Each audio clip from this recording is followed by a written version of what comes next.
Strickland, and I'm here today talking with Catherine Wilkerson. We're at Hillcrest High School, and she's going to tell you a little bit about herself. Well, this is my 19th year to teach here at Hillcrest High School. I'm from Tuscaloosa, and I went to the University of Alabama. I'm a dual certified teacher in English and Spanish. Over the years, I've taught both subjects, but for the past several years, I've taught just Spanish 1. I have about 150 students this year and 6 sections of Spanish 1. I have really good students this year, and I'm enjoying teaching just Spanish all day. Good. Thank you so much for being here and for helping me out with this cognitive coaching.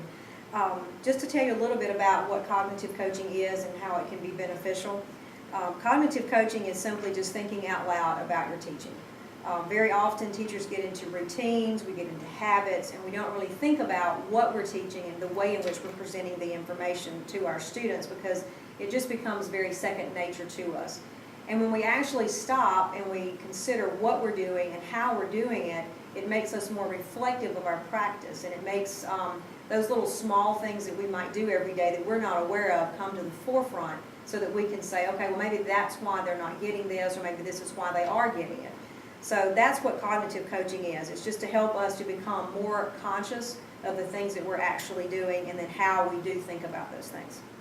The main purpose of cognitive coaching is to support your existing strengths and also expanding some unexplored capacities. There's 3 steps in cognitive coaching. The first step is the pre-observation conference, and we'll start that in just a few minutes when I actually finish the introduction. The second step is the observation, where I'll actually come into your classroom. I will gather whatever data that you feel like you would like for me to gather so that we can reflect upon that. And then the last stage is a post-observation conference, where we will come back together after I've observed you teaching and observed the students, and we will talk about some assessments, and we'll talk about that data that I collected, and we'll reflect upon that data. So during the cognitive coaching, I'm going to be helping you to become more reflective. So just don't think about it as being an evaluation, because it's not. It's just simply how to become more reflective about your own teaching. Okay.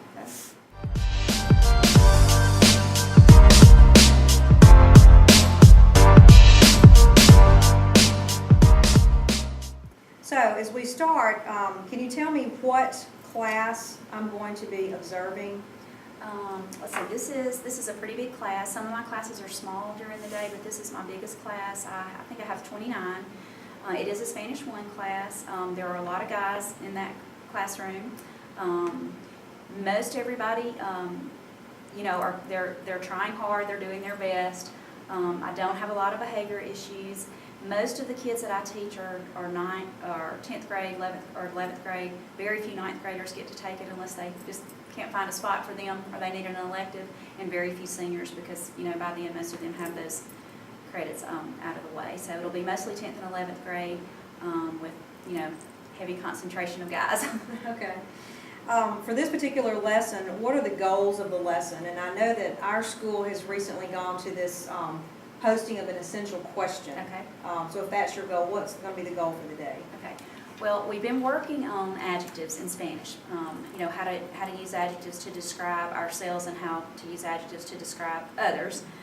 We've talked primarily so far just about how to describe ourselves, and so we're going to review that a little bit with a video that is actually ties in with my textbook. It's a textbook provided video.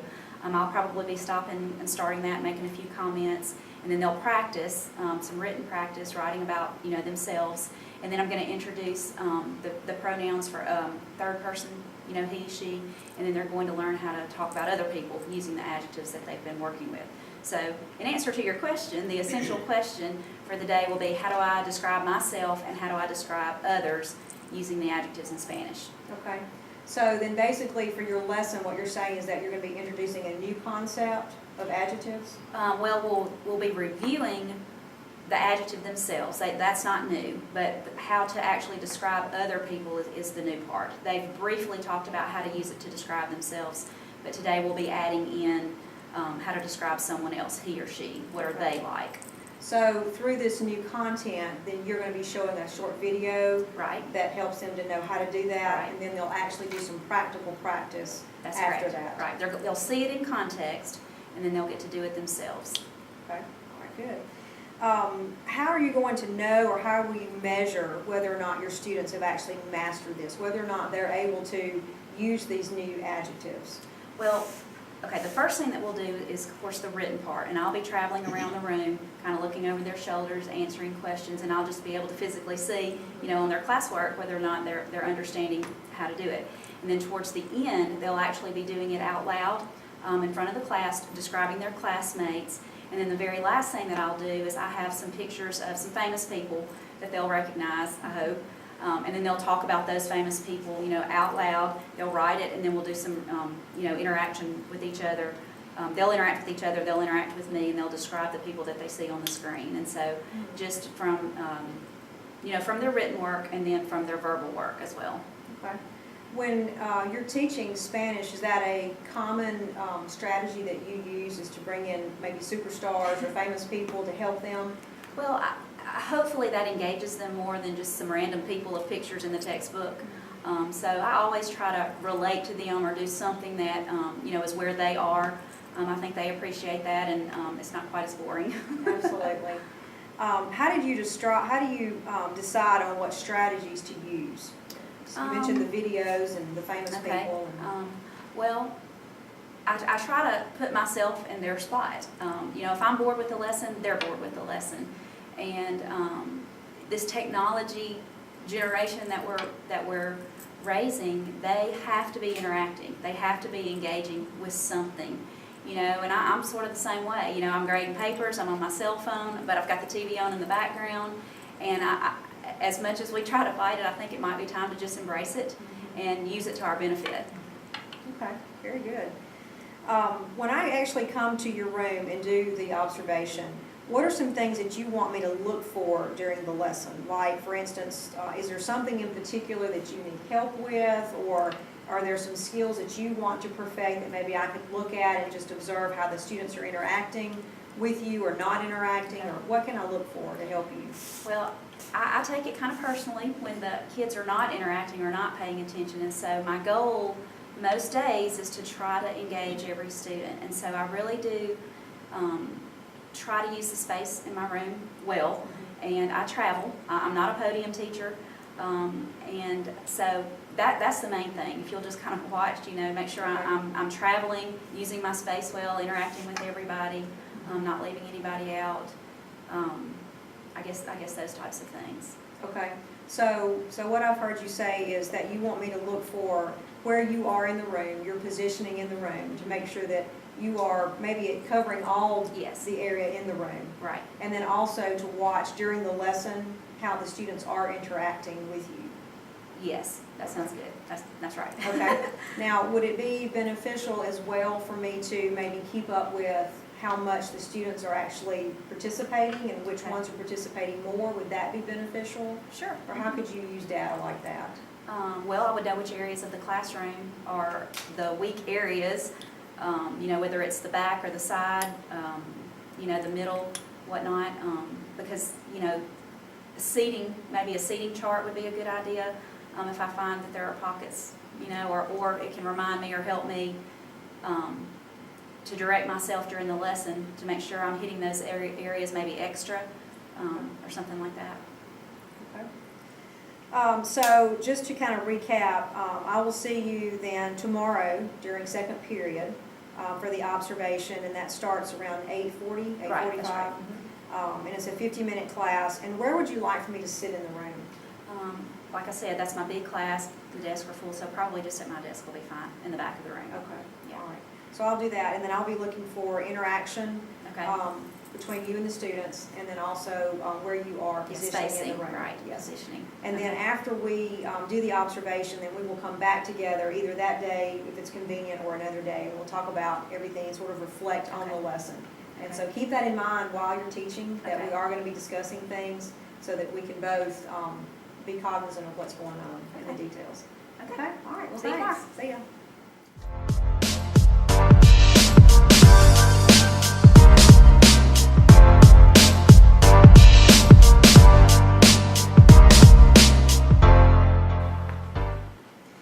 All right, we are back after watching the observation or doing the observation, and we're going to talk about the data in our post-observation conference. This is our third part of the cognitive coaching, is to sort of reflect upon what I saw and what you felt like the lesson was and how it went, and just to really get an assessment of how you thought about the lesson. So let's start with the data. You had asked me at our pre-conference to think about and to watch the student and teacher interaction, and then to also think about where you're positioning yourself and where you were traveling in the room to make sure that you were utilizing most of the space in the classroom. So what I did, I made a chart of your classroom with all of the students in here, which we've changed their names to protect the innocent. And so I've color-coded this. The green dots on here are showing where you stopped in the room, either to help someone or as you were lecturing and you walked around, where you actually made a stop to speak or to talk or whatever. And this is, I guess, upside down. This is the front of the room up here. And then the pink check marks or tick marks in the corners are the number of responses that each of the students made. So which of these two would you like to talk about first? I guess we can talk first about, let's talk about me first. Okay. I'm a little bit surprised that I wasn't back here a little bit more, because in my mind, I felt like that's where I needed to be, because that seems to be an area of, what should I say, how should I call that? Lack of attention in this area. That seems to be, their bodies leave their desk towards the wall, and so they tend to face the wall because that's where their desk is open. And so I feel like in every class, really, this is kind of the area where I should be the most, but it doesn't look like I did that during today's lesson. So are you surprised then by that? Yeah, I'm surprised a little bit by this section. This section is just a little hard to get to, just because of, my desk, the printer desk, the extra chairs, whatnot, so that doesn't really surprise me. But when they exit their desk, they're coming towards me anyway, so they don't have that same tendency to be facing the other direction. Okay. So this is probably about right, because you just kind of stick to the front. Sure. Well, in your computer table, which I really like the way you have that set up in your room, your computer table and your speakers are all up at the front, so you can operate your videos from up there and everything you need. Right. And that's probably, what do you think, that's probably why you tended to come down this road? Mm-hmm. Well, I kind of purposely have that as the aisle, if you will, for my up and down, to my desk to put in, their attendance, or whenever I have to, leave the front of the room. So I like that being there, but sometimes it's kind of a hindrance. And I try to move it away. If I know I don't need it for the day, I do tend to move that away and let that be kind of what I call the stage area. Mm-hmm. For me, but that's kind of designed that way, yeah, okay. Intentionally. Okay, so you said that you were surprised by this pattern of where you actually were in the classroom, because you were thinking you should be more over here in this little corner. So thinking about this and this pattern, knowing what we know now because of the data, what do you think that you could do to actually make yourself remember to come over this way more, or to maybe spread yourself out a little bit more around the room? Well, like I've said before, this is a class that's got a lot of big boys in it, and so that more than anything is probably why I tend to avoid that area unconsciously. I don't really mean avoid the area, but so I'm just going to really just have to remind myself, daily, make sure I'm going that way. And when I stop, when I get back kind of to the middle and kind of stop, I just need to cognitively think, oh, keep going, and go all the way to the back of the room. I guess I feel like if you're behind them, that's not a good thing, but it's probably okay. Mm-hmm. So I just need to, just put forth the effort to go all the way to the back of the room. Okay. All right, good. Anything else you want to add about that before we go to the student responses? Not necessarily. That's probably about it, yeah. Now, in looking at the student responses on the sheet, one of the things that I noticed is that a lot of your girls are the ones who are giving the majority of the answers. Right. Did you pick up on that when you were teaching? Well, it's kind of like that in all my classes. Sometimes it's hard to get the boys to volunteer, especially when it's not math or history or English, but it's actually speaking another language. And it takes about the first 9 weeks to get everybody comfortable and realize that, we're not laughing at you, we're laughing, we're not laughing, at you, we're laughing with you, for pronunciation funnies. But, I am aware of that, and I do try to, pull out the male volunteers, when I can. So that doesn't surprise me. It's just reminds me that that's another focal point for my classroom. Okay, all right, good. I noticed that there was one girl in the back of the classroom who had her head down. Can you speak to that? Well, when she came in the room, the very first thing she said to me was, "I don't feel good today. I've already been to the nurse and my blood pressure is up a little bit." And I went through the whole, do you need to go back to the nurse? Have you spoken to your parents? Are you on medicine? What can I do? Blah, blah, blah, blah. She said, "I just don't feel good. I just need to put my head down for a few minutes." And, what can you say? Right. That's okay. If that's going to get her through the day. She's Sure. at least hearing the information, she's listening to us practice, and then of course it'll kind of be up to her, at some point to get with me and kind of touch base about what she probably did miss because she wasn't participating as much as she should have been. Okay. So your strategy then for students who are either ill during the class or either who are absent, it's their responsibility to get with you? Is that the strategy, or do they have a partner that they can talk with since it is another language? Or She can do all of that. We didn't really take any notes, but we did do some written practice, and she needs to probably add that to her daily work, and she can do that, of course, from the other people sitting around her. And I can always let her go back and look at anything, that she comes to me and ask about. But I do feel like primarily it's their responsibility to meet with me when they can, or just like when they've been absent, Okay. for the day. And of course, I have a spot set up in the classroom where they can see what they've missed each day. They can go to the folder for the day that they were absent, and those types of things. But because it was an interactive lesson for the most part, some of it will be hard for her to recapture, but the written part she will be able to get from a classmate. That's great. It sounds like you've got some really good strategies in place to help students when they're absent, and that probably would help you even to be more efficient. Sure. Because those strategies are already in place. Good. In looking at our data, there were 2 students that were sitting back here on this side of the room who did not participate at all. Did you notice that? And if so, how could you maybe engage them, or was there a reason why they were not participating? There's probably not a reason other than just being nervous or a little shy. That's just kind of their personalities. And I do think that one thing that I could do for any of those students who are like that, because I have those kids throughout the day, that just really are terrified to open their mouth in a language class. And I've thought about this before, actually. Some of them will turn red, from here to here. And I feel bad for them, as a mother first. I don't want them to ever be embarrassed or anything like that. So I've kind of thought and try to sometimes just go to their desk and say, well, can you just say it for me when the kids are working on anything, or can you read this sentence, those types of things. Just kind of in a one-on-one setting to get them a little more comfortable. And then I have some students who, they told me as soon as they got in the room, please don't ever call on me. And although they have to talk because it is a language classroom, I do, I never want to embarrass anybody, Sure. but they do have to practice. Right. So I just do my best to be cognizant, thank you, of that, and just kind of work around that personality type. Okay, good. All right, well, I think that was good. Do you have any other questions about the data?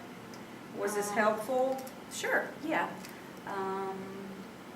I know I have in the past, I've used something called equity sticks. And you can do equity anything, but either where I have their names just written on a card and I flip through them as people volunteer, or you pull their stick out of a cup. And I did that some last year, but I have not done it this year. And that would be one thing that I could probably do, to make sure that the marks are evenly spaced, evenly placed on the chart. Okay, good. That's a very good reflection. Very good cognition there.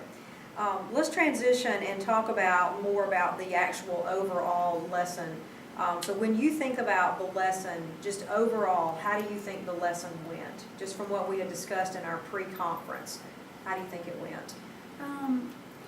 As far as the lesson plan and what I had planned for the students, I feel like, in general, I feel like it was a good lesson, something that they would appreciate, that it wasn't just textbook writing, listening, whatever. I think you want me to talk about kind of their perspective or just Sure, my? sure, my- whatever, yeah, whichever okay. one. Well, I think because there were a lot of different things going on, which it's like that really every day in a foreign language classroom, because there's so many elements, you know, the listening, the writing, the speaking, the culture, geography, there's so much to throw in there. So it's rarely me talking for 50 minutes, which I'm sure they're very happy about that. But in general, I think it was, I hate to say entertaining, but it should have been engaging, because it had a little bit of everything, a little bit of writing, a little bit of reading, listening, Sure. you know, interacting with each other, you know, and hopefully a little bit of fun with the current event people in the PowerPoint pictures. Well, I think entertaining is a really good word, because I think that really is what we do. We have to entertain them, because you mentioned in our pre-conference that we're in such a technological age that these kids are really overstimulated with a lot of Right. different technology, and so we are entertaining them. And I think that the variety of activities that you had really spoke to that, because they didn't have time to get bored. It was very engaging, and they were this activity, and then now we're going to practice this activity, and then let's watch this video. And so I think you're right. I think it was very engaging and very entertaining. So that's good. What did the students do or not do to make you think that the lesson went well? Let's see, do or not do. Well, I guess what they did that made me think it went well at the end, which really is that kind of that after little assessment, when we had the PowerPoint of the popular, famous people, whatever you want to call them, you know, that seemed to make them want to practice what they had just done, because they could relate to the people. It was people that they were, you know, familiar with or whatever. And like I said, not just some random black and white pictures in the book. So their engagement with that activity, I guess, showed me, you know, that they understood what we were talking about, because they were vocal about it when they saw people that they recognized. Right. So.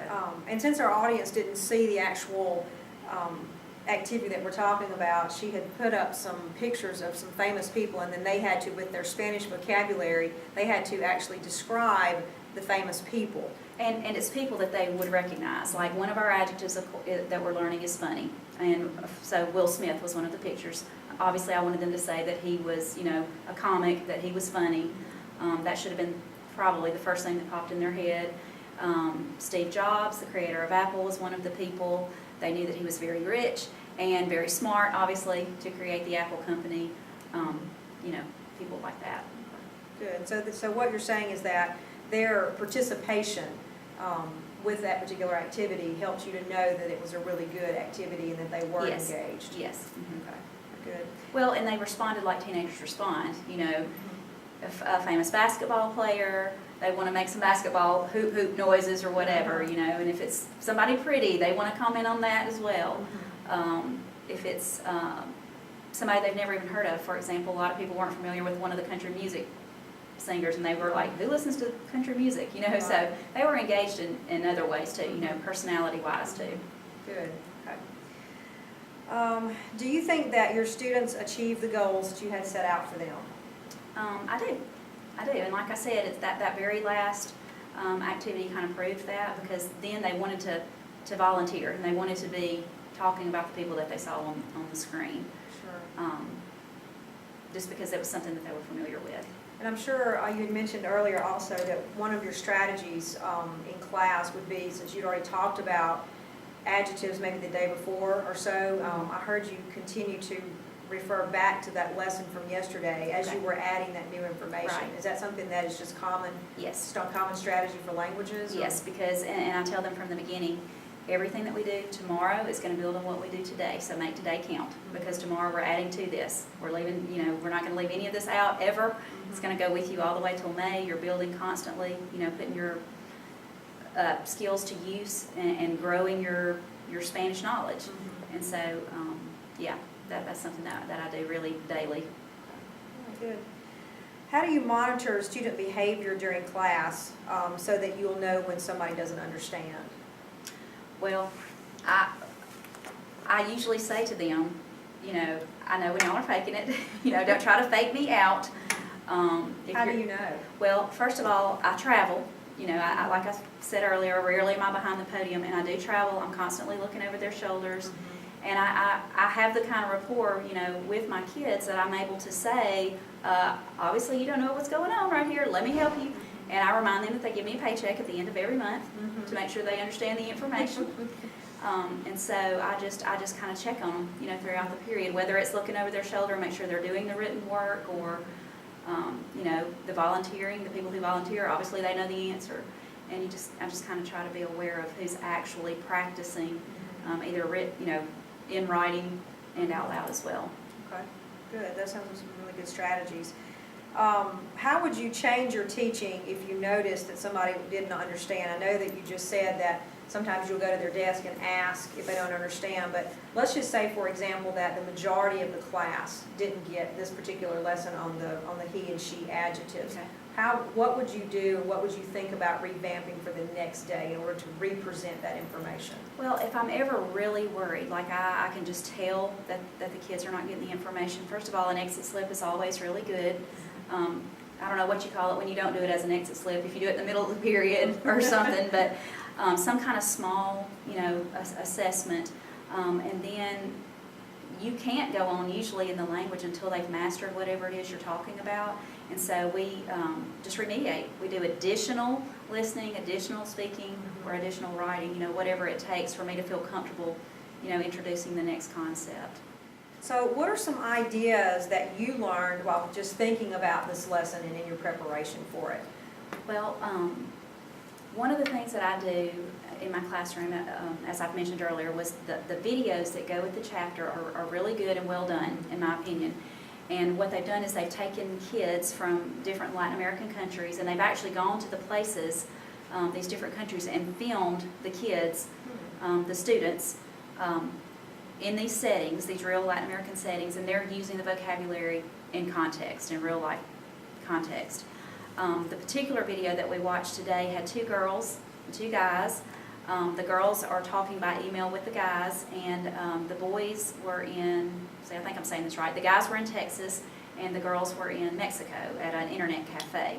And so what they're doing is, you know, we called it pen pals back in the day, but they're doing it on the internet now. And they're describing themselves. And so my thinking was that the kids would see and hear the vocabulary being used in context, and how the girls and the guys were describing themselves using the adjectives, and we would just kind of stop the videos, what I normally do, kind of going along, make sure they understand you know, what's being said. And the book, the video from the book is done in 2 ways. The first way is that the words are on the screen, so they get a little bit of a prompt and they see the words that are being said. And then you can show it again. What I do sometimes with the videos, I'll show it again at the end of the chapter, and these are only like 5 or 6 minute videos without the vocabulary on the screen. And then hopefully by the end of the chapter, they understand more than they, you know, did at the beginning. So we stop the video as we go, and I give them the opportunity to say, you know, what did they just say? And they actually realize that, hey, I understood that, and so they tend to interact with me when I'm doing that, because they want to say, oh, it makes them feel good that they've understood what they actually heard, because the video is all in Spanish. Good. Is that good? Yeah, that was Okay. great. That was great, because I was just sitting Okay. here thinking about actually watching those videos and wishing that I did understand what they were actually saying Okay. in the video. So that was a really good strategy that you had thought about then as you were Right. planning the lesson. That was really good. Now, when you asked them to write the paragraph and then describing somebody else, you had a model paragraph on the board. Right. Okay. How did that idea come to play? Okay, well, a couple of different things. First, when they saw the kids in the video talking about themselves, using the adjectives. And then, of course, I want them to talk about themselves and practice that before we go on and move into, now let's describe someone else. And so it always helps, I think, to see it, you know, kind of the I do, we do, now you do it. So it was a little bit backwards, I guess. They did it, the kids did it in the video, you know, then I did it as their model, and then it was time for them to do it. But I just think it takes, you know, makes it a little bit easier, it takes the, you know, the nervousness out of creating something raw with the language to have a model. And of course, those were adjectives about me, and I just kind of explained to them, now you can do it in this format, which of course you're going to substitute the adjectives to talk about yourself, Mhm. you know, and that's when I try to throw in the additional vocabulary. You know, we were also learning some transitional words like but or also, and just kind of reminded them that even though we're not talking about that specifically right now, it's always good to throw that in when you're trying to learn the language and make it flow like it really would in conversation, because I'm always trying to express to them that, you know, your goal is to be and sound authentic, you know, like a real Spanish speaker. Sure. Well, that was good. I think those were two great strategies that you had really thought about, and they went really well during the lesson. Thank you. So what have you learned about yourself as a teacher just through this process that we've gone through the last couple of days with the pre-conference and talking about what you were going to do, and then actually, you know, allowing me to observe that, and then now us discussing that? What have you learned as far as how you think as a teacher? Well, I think it's really important to continue to think about the best way to engage the students. And I mean, I think really the focus really for our whole school this since, you know, August has been about engaging our students, and just I've got to remember that it takes a little bit more to engage this generation, you know, than students in the past, just because that's the way they run their daily lives. And I think, well, and it gives you positive feedback, you know, as a teacher, when to see them engaged, and motivates us just like it motivates them. And so I've just, you know, kind of been reminded that there's more than one way to skin a cat. Okay, all right, that sounds good. That sounds really good. Okay, so what, if anything, would you change next time when you teach this lesson, Okay. based on what we talked about? Well, I really think that the only thing that I hate that I didn't incorporate was them speaking to each other.